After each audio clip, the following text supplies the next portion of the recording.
ফিরলাম ব্রেকের পর, আর এবার একটু নজর রাখবো বাঁকুড়ার দিকে, কারণ সেখানে একটা দাদাগিরির ছবি দেখাবো আপনাদের। কে দাদাগিরি করছেন, কার বিরুদ্ধে অভিযোগ? বিজেপি বিধায়কের বিরুদ্ধে এমনটা অভিযোগ। স্কুল পরিদর্শকের অফিসে গিয়েছিলেন, সেখানে গিয়ে একেবারে চেঁচামেচি কেন করলেন তার উত্তর তো জানার চেষ্টা করবো, তবে তার আগে ছবিটা দেখা।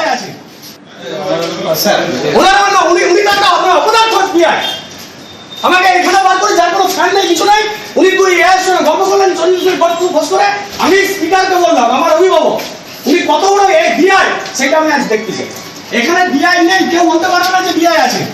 আমার সঙ্গে কথা বলে বেরিয়ে গেলেন, একটা গভর্নমেন্ট অর্ডার এখনো দিতে পারছেন না, যেমন এখানে সব ফাঁকা। এই জায়গায় 40 মিনিট ধরে আমাকে বসিয়ে রেখেছে। সিসিটিভিটা অফ আছে, যাতে এখানে কেউ এলে পরে দেখতে না পায়। সিসিটিভি দুটোই অফ। এই ল সেকশনটা বন্ধ ছিল, তার ফটো আমার কাছে আছে। আমি বলার পর ল সেকশনটা এখন খুলে দিল। এদের কাজই হচ্ছে ফাইলগুলোকে আটকে রেখে বিভিন্ন অবজেকশন দিয়ে সেখানে শিক্ষককে হয়রানি করে সেই শিক্ষকের কাছ থেকে টাকা নিয়ে ফাইল ক্লিয়ার করা। একজনও কেউ কথা বলবেন না, দেখুন কেউ কথা বলবেন না। ডিআই এর কাছে ছিলেন না স্যার, ডিআই কোথায় গেলেন? ডিআই স্যার এসডিও স্যার কিছু তো বলেন, এসডিও স্যার ফোন করেছিলেন। হ্যাঁ উনি বললেন 10 মিনিটের মধ্যে। তাহলে আমাকে শুনে আপনি তো ছিলেন, আমাকে বললেন যে আপনি বাইরে বসুন, তাহলে আমি কতক্ষণ বসে থাকবো? উনি তো আমাকে আপনার কাছেই তো বললেন যে আপনি বাইরে বসুন।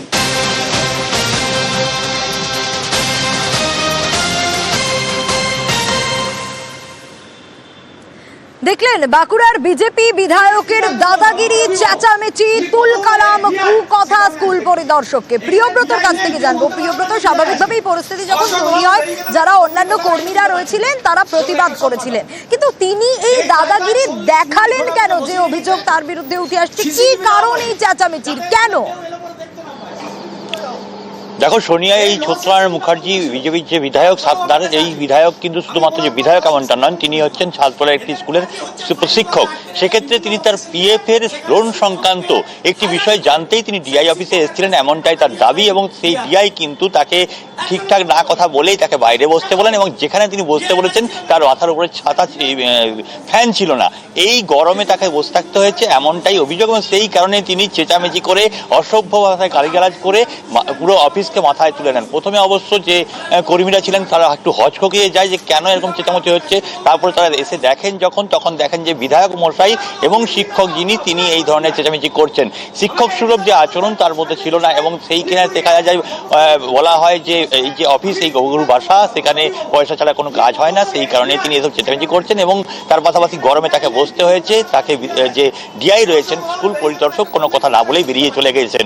অন্যদিকে তিনি ফোনেও সেই ডিআই অফিসকে ডিআইকে ধরেন, কিন্তু তখন ডিআই বলেন যে তিনি জেলা শাসকের জরুরি তলবে তাকে জেলা শাসকের আসতে হয়েছে, এবং তার কাজ নিঃসন্দেহে তার হবে, কিন্তু তাকে একটু বসতেই হবে, কেননা তিনি জেলা শাসকের অফিসে রয়েছেন জরুরি মিটিংয়ে। অন্যদিকে বিধায়কের দাবি তার সঙ্গে এই ধরনের আচরণ করা হয়েছে এই কারণে, তিনি বিজেপি করেন এই কারণে, কিন্তু তিনি গেছিলেন শিক্ষক সংক্রান্ত কাজে, এবং সেখানে তার নিজস্ব পিএফ এর লোনের ক্ষেত্রে সেখানে কেন এই ব্যবহার করা হয়েছে এই নিয়ে তিনি মাথায় তোলান এই ডিআই অফিস সহ যে কর্মীরা রয়েছেন। পরে অবশ্য কর্মীরা একটু আতঙ্ক হন, এবং আতঙ্কে তারা কিন্তু পরবর্তীকালে একজোট হয়ে এই ঘটনার যখন ঘটান বিধায়ক, তাকে কিন্তু ক্ষোভও দেখান বিষয়ে।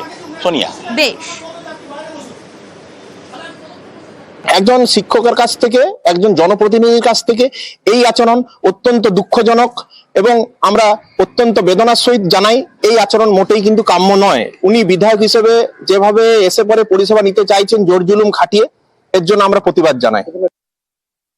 সরকারি অফিসে ঝামেলা করে সরকারি কর্মচারীদের কাজে ব্যাঘাত সৃষ্টি করা, এটা একটা আইনত দণ্ডনীয় অপরাধ। যে অবিলম্বে বিধায়কের বিরুদ্ধে ডিএম এর কাছে কমপ্লেন করা হোক, দরকার হলে থানায় কমপ্লেন করা হোক, কারণ উনি এখানে এসে এখানে ডিআই অফিসের স্টাফদের অসম্মানিত করেছেন, তাদের নিয়ে বাজে কথা বলেছেন, ডিআই স্যারকে বাজে কথা বলেছেন, যে কাজগুলো একজন বিধায়কের কাছ থেকে, বিশেষ করে শিক্ষক বিধায়কের কাছ থেকে শোভা পায় না। কে দাদাগিরি করেছে আপনারা ভালো করে আপনাদের চোখের সামনে দেখেছেন, যে এখান থেকে পরবর্তীকালে ফোন করে সেখানে কারা সরকারি কর্মচারী সেটাও জানি না, সিসিটিভিটাকে বন্ধ করে রাখা হয়েছে।